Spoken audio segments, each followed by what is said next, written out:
Welcome to the show. Thanks for joining another week. Have a great show planned for you.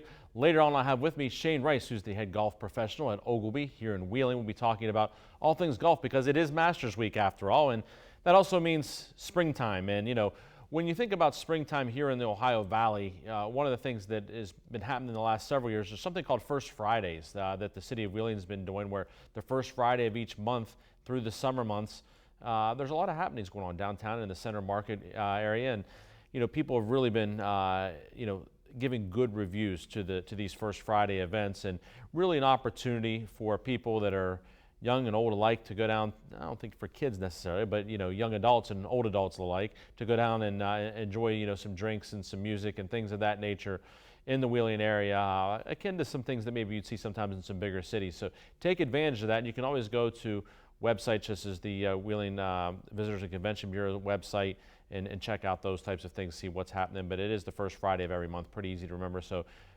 Friday, May 3rd, you can check out all of the happenings down in Wheeling. Give you a legal tip here this week as well, and that's that employers are responsible for the acts of their employees when the employees are acting in the course and scope of their employment. Now, what does that mean? Well, what that means is this. Say that you've got someone working for a business and the boss has them go make a delivery somewhere. They have to run something to a customer or a client, things of that nature. And they get into a car wreck while they're out doing that and hit somebody that's their fault.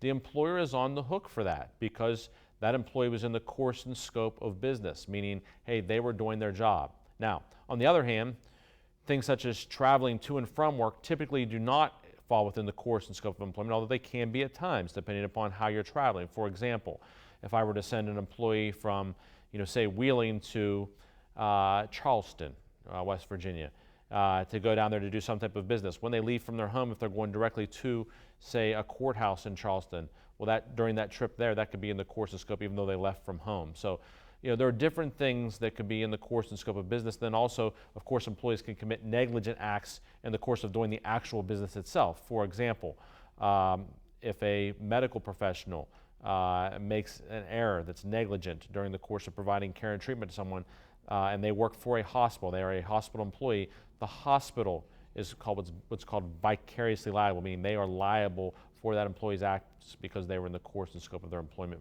with that hospital. So important things to know, because you have to know who may be responsible if you're injured in some way. So always another reason that you want to talk to a lawyer, an experienced lawyer, to find out what your rights may be and who you may be able to proceed against, because those entities may have more insurance coverage than the actual person who committed the negligent act, and the law does provide that those employers are responsible in those situations.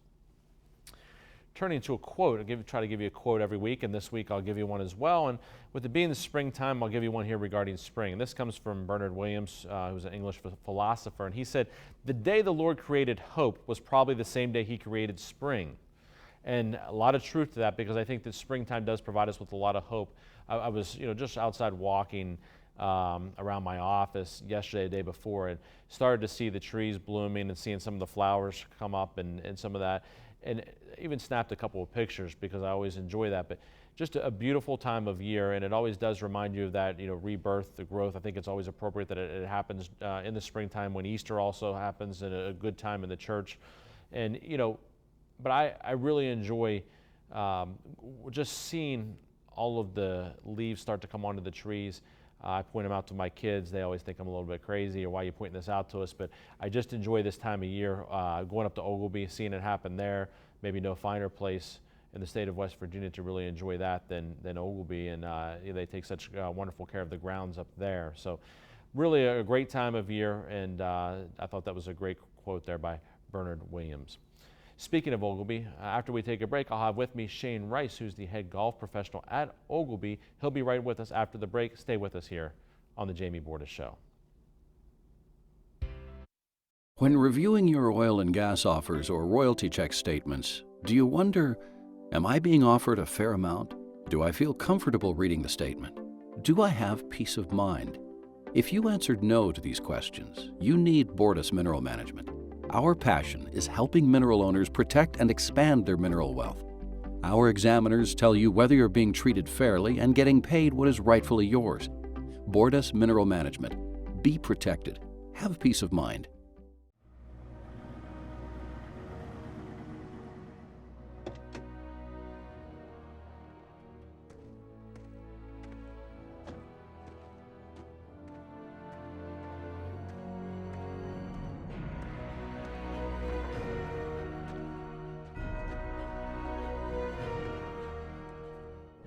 Recommended by the highest authorities. Danoon Lumber. It's like a bad one's coming. Yeah. Right?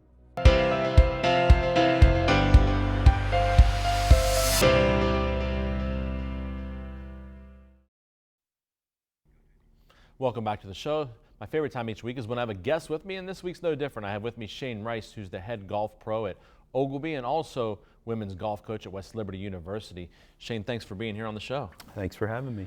Great week to have you here. Masters this week is my favorite week in golf. You know, a lot of people's favorite week in golf.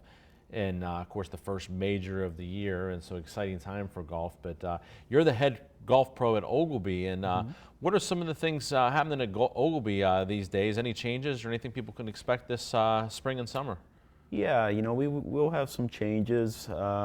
We are making several golf course improvements. We had a few unfortunate incidents last year involving water supply and at a time of a major heat wave, but in the end it turns out to be a benefit to us, and the course will improve and recover dramatically better than before. One of the things people always wonder, you know, spring golf, what are the conditions like? You know, this part of the country, I mean, you can get all kinds of things. I mean, we're not in the deep south, so Right. you know, what are the courses like right now? People get out and play? Yeah, absolutely. You know, fortunately, we don't close down at all throughout the winter. Both courses are actually in really good shape right now. Fairways are perfect, and the greens, particularly on Palmer right now, are smooth as can be, being cut, being rolled, and our Jones greens are outstanding too, and it's a great time to play.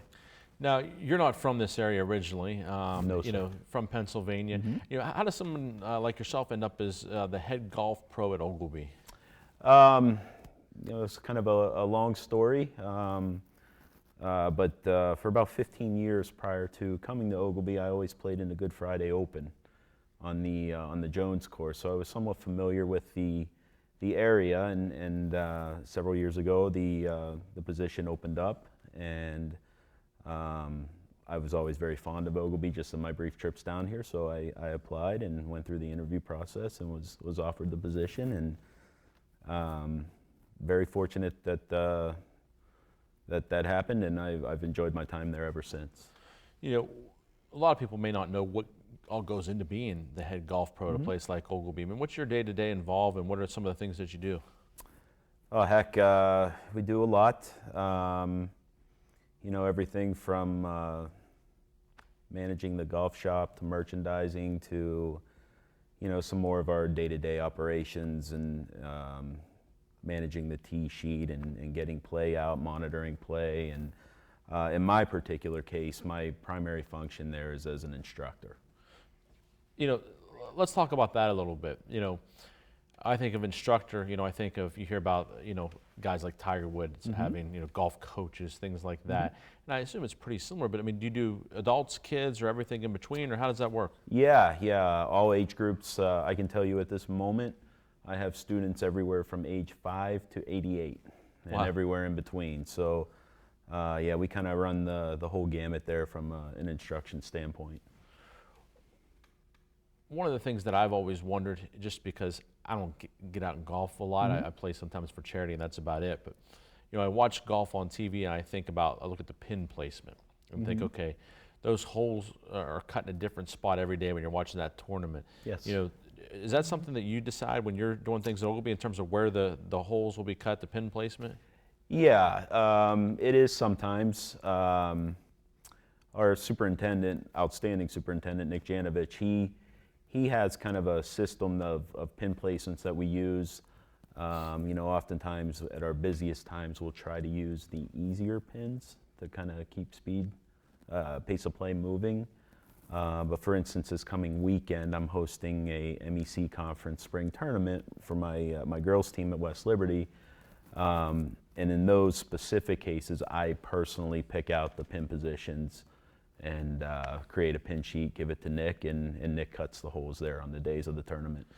Tell the viewers about that. I mean, what goes into deciding, say for a tournament where you want the pin positions to be a little bit more difficult? I mean, what's the strategy or the thought process that goes into that? Yeah, the first thing you have to consider is the level of talent that you expect to be there or playing in the tournament. Obviously, you don't want to be doing what's called tucking pins or tricking up the golf course unless the talent level coming to the event is capable. So that's the first thing, is just evaluating the talent, and then I actually go out to each green and usually with a putter and 3 golf balls, and each green I'll pick 4 spots or so that look pretty intriguing to me, and I'll hit putts to them from all angles and just kind of hone in on an appropriate hole location. I was a student at Notre Dame. The Big East tournament was hosted by Notre Dame, and so I got the bright idea of thinking, okay, they were finishing up on a Sunday. I thought Monday morning I'm going to go play, and they left things the way they were Sunday. And boy, I mean, it was like playing a different course. It really was. I don't think people appreciate not only in terms of pin placement, but just in terms of, where things were cut and where they weren't cut, and the height of the rough compared to normal. I mean, it was a big difference in terms of the challenge of playing the course compared to usual. And I never really appreciated that until doing that. Yeah, a lot of places will do that. Like Oakmont, for instance, they'll leave the U.S. Open Sunday pins out for their membership for a week or two, and let everybody kind of experience what the best players in the world experienced. And yeah, it's certainly eye-opening for people. No doubt. We need to take a break. When we come back, I'll continue speaking with Shane Rice about all things Ogley. We'll maybe even get a Masters pick out of him. Stay with us here on the Jamie Bordas Show.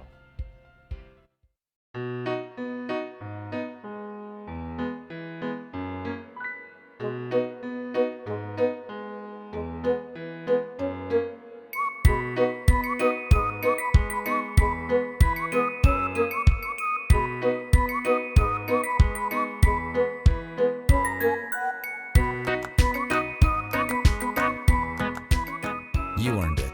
Let us help you save it. Belmont Savings Bank. Focused on your future. Hi, I'm Mitch Vingle with Wheelhouse Creative, but you may remember me from my days covering the Mountaineers. Every Thursday evening at 7 o'clock, I'll be hosting Off the Record, a series of sports shows featuring the very best personalities. And don't forget, Thursday is Burger Night at Generations. Check out their delicious hamburgers and their famous pierogies. And remember, it's all off the record.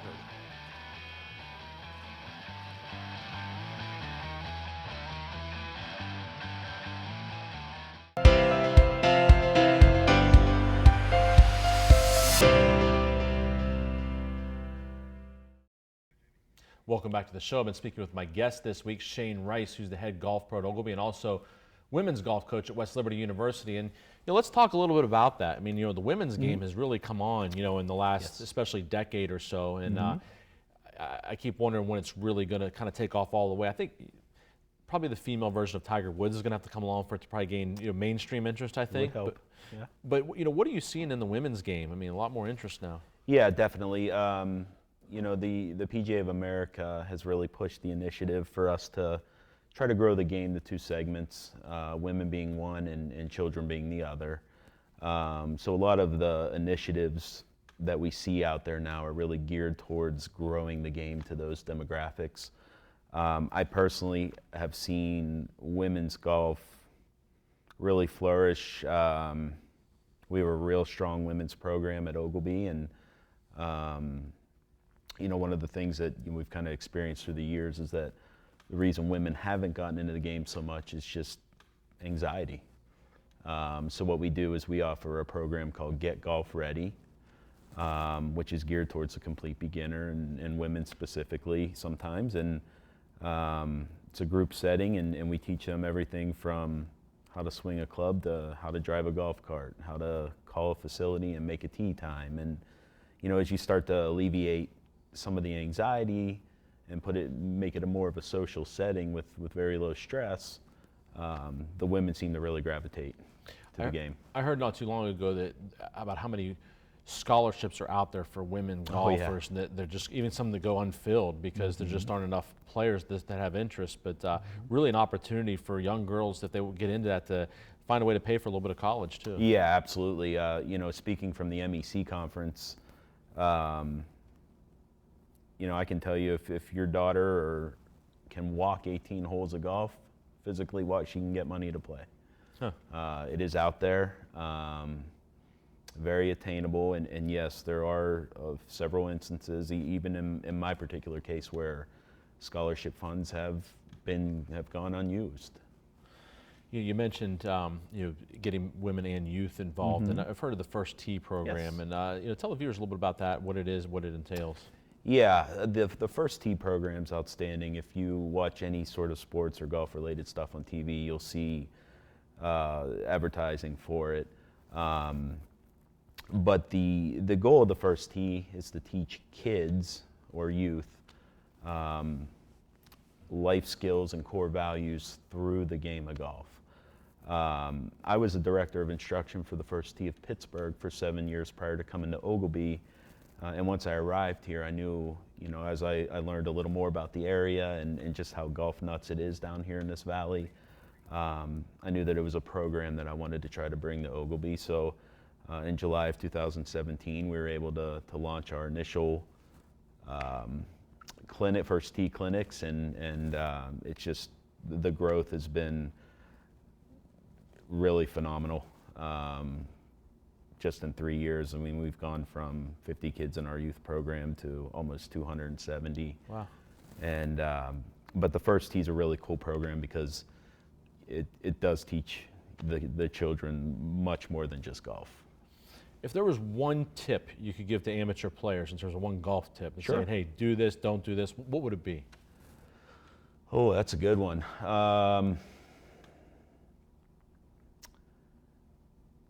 Can I give you two? Sure. Okay. First would be to really, really learn how to feel and recognize a proper setup in terms of grip, stance, and posture. To me, that's first and foremost, and always will be. Secondly, with today's technology and just availability, get fitted for your clubs. Make sure they match you. If you could have someone who was a great ball striker or a great putter, which one would you take? Ball striker. There's a saying in golf, very prevalent. It's called drive for show, putt for dough. But my rebuttal to that has always been, if you make 18 one putts in a round of golf, which is a perfect putting round, but they're all for 25s, then who cares? So I'll take the ball striker. What's the best course you've played? Oakmont Country Club, hands down. Yeah, had some great events there over the years, U.S. Yeah. Opens, things of that nature. Yeah, and it's the history of the place. As far as the actual golf course, I would put Laurel Valley slightly ahead. What's the one golf course you haven't played that you'd like to play? Ooh, St. Andrews. That'd be pretty cool. Yeah. Where it all started. That's over where in it all Scotland, started, so, yes. I always enjoy when the Open Championship is there at St. Yeah. Andrews. It's always just a little bit more historical feel. I went to the Open Championship at Royal Birkdale, and that was a lot of fun. But I really wished it had been at St. Andrews. Yeah, so I could have absolutely. experienced that. All right, let's get to it. It's Masters Week. Give us a pick to win, and then also maybe a dark horse. All right, well, I'm going to give you my pick to win is Justin Rose, Okay. who just has all the ball flight, trajectory, and just the game that matches Augusta well. My dark horse is the same it's been for the last 20 years, and that's Fred Couples. He always seems that if his back holds up and he's healthy, He's always there. He seems to just a little bit of magic comes out for Fred Couples at Augusta, like it has for just other guys over the course of the years. All right, I'm going to give you mine too, since we're talking. All right, I'm going to go with Tiger Woods. I think that the time's just right. I think he's been hitting the ball extremely well. If he even putts decent, I think he gets it done this week. And look at what he did in match play. I think it was almost a blessing that he missed the putt toward the end, so he didn't have to play again on Sunday, maybe get a little rest. But I just think the time's right for him. He knows the course so well. He does. I think he's going to do it. My dark horse, a guy that hasn't won a major, Matt Kuchar. I just think that I've always felt like he's going to break through and win a major at some point, so I'm gonna list him as my dark horse. He's a local boy too, so it'd be pretty cool to see him do it. But I'm going to go with Tiger, and we'll see Good what picks. happens. I really appreciate you being here on the my show. pleasure. Shane. Thanks. Yes, thank you. Congratulations on all you're doing up at Ogilvy. Thank you very much. Thanks for having me. We need to take a break. When we come back, I'll be talking a little more sports. Stay with us here on the Jamie Bordas Show.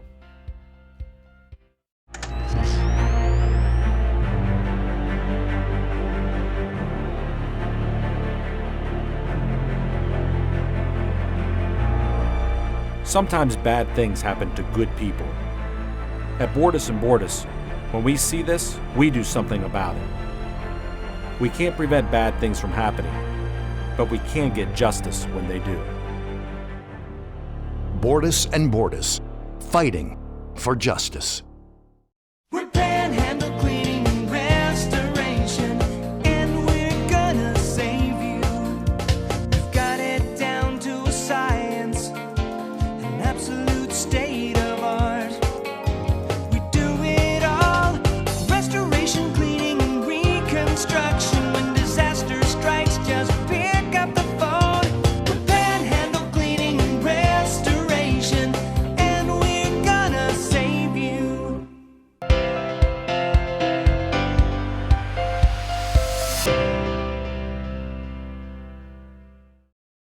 Welcome back to the show. It's time to talk sports, and even though it's April, we need to wrap up March Madness before we can move along. And really good Final Fours, especially championship games on both the men's and women's side. And the University of Virginia, hard to believe that this was their first national championship in men's basketball. You think back, I do at least, to when I was a kid, to those Ralph Sampson teams and teams like that, and it seemed like Virginia was just always a team that was in the mix. It's hard for me to believe this was their first championship, but boy, they really got it done. And especially a good feeling for them after being the first ever #1 seed to be knocked out in the first round by a number 16 last year.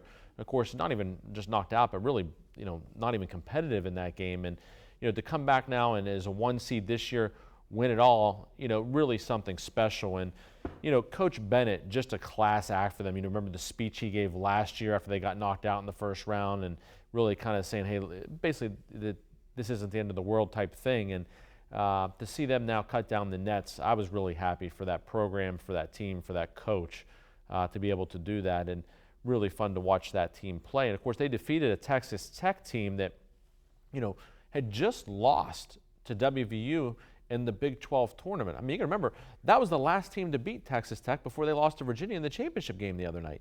And that just kind of shows, one, I think perhaps the parity in college basketball in terms of hey, people can beat people on any given night, but also the Mountaineers, they've got some talent there. The guys that were playing down the stretch, even though they got into that CIT tournament and didn't fare too well, whatever, but there's still some youth there and inconsistency, but maybe some real potential as you look toward next year, and some help coming on the way too for the Mountaineers. So I think some maybe some help or some bright moments there for the Mountaineers, or a little bit of optimism to be shown. And then let's turn to the women's Final Four. I mean, gosh, you talk about a fun weekend. Notre Dame beats Connecticut, in a really tight ball game, just like last year in the Final Four. On the other side, Baylor and Oregon, a great game there. Just a lot of fun to watch. And I said it would be Notre Dame and Baylor in the national championship. I thought Notre Dame would win. Of course, they end up losing by 1 to Baylor. Notre Dame's Arike Agumbawale can't get it done this time. Of course, if you remember last year, she hit the buzzer beater against Connecticut in the Final Four, hit the buzzer beater to beat Mississippi State in the championship. This year, she gets fouled with less than 2 seconds to go in the game. Notre Dame down 2 and goes to the foul line. Misses the first foul shot out of the 2. So then has to miss the second one on purpose in order to give a chance for a rebound to win the game. And instead, when she's trying to miss it, she makes it. She throws a line drive and it goes in. So Notre Dame ends up losing by 1. And Baylor wins its first championship in about 7 years. But really exciting time. And I think just like Shane Rice was alluding to earlier, that women's golf is really growing. So much attention on women's basketball. Now, I was in Pittsburgh this past weekend for one of the biggest AAU basketball tournaments in the eastern part of the United States that's played every year, and over 300 teams. I watched my daughter play in the championship game on Pitt's court. Really just a lot of fun, great experience. There's college coaches there watching, and a lot of activity on Twitter, things like that. So the women's basketball game is really growing, and I'm really enjoying watching, being a part of it. I'm just kind of riding along because my daughter plays and my wife coaches, but it is a lot of fun to watch and a lot of purity to the game that you don't necessarily see. There's not dunks and there's not all this high-flying acrobatics that you may see in the men's game. There's a lot of crisp passing, a lot of good ball handling, a lot of good shot taking. So a lot of fun to watch. Speaking of basketball, the NBA playoffs get underway here this week, and before the season started, I took the Warriors to win the NBA championship again. I said it would be in 6 games against the Celtics. I'm going to revise my pick a little bit. I'm going to still stick with the Warriors to win it all, but I like the Warriors over the 76ers, who I think will come out of the East. I think there's a few teams that could do it in the East, including the Celtics, but they've had some injury problems and things. But Toronto looks awfully good, Milwaukee looks awfully good, but I think the 76ers just have a ton of talent sitting there. And when they all play together, because they haven't gotten to a lot, but when they're healthy and they're playing together and they've got this new lineup, they're really playing well. And I think they may come out of the East, but I still like the Warriors, as I said. A little hobbled right now. Steph Curry, a little dinged in the last week or so.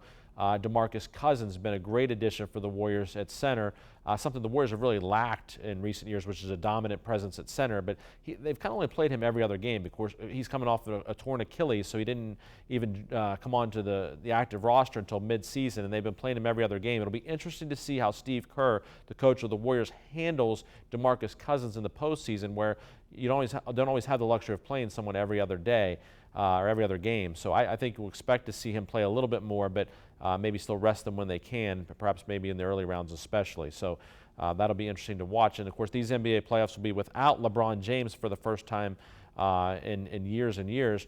Of course, even usually in the finals every year. But no LeBron James, as the Lakers did not make the playoffs, and Magic Johnson out as president of basketball operations for the Los Angeles Lakers. Kind of a big surprise. He's the one that brought LeBron to Los Angeles, and he's out, saying he wants to have fun. He doesn't want to be accused of tampering and things like that. Wants to be able to mentor other players, so we'll see what happens there. Sticking with professional sports, NHL playoffs underway. I'll give you my pick. I'm going to go with the Penguins. It's a hometown pick, but I'm going to go with it. And just on a hunch, I'll say the San Jose Sharks come out of the West. They've never won it, but I think they might get to the NHL Finals this year. But I'm going to go with the Pens. You got Crosby, Malkin. You've got a chance.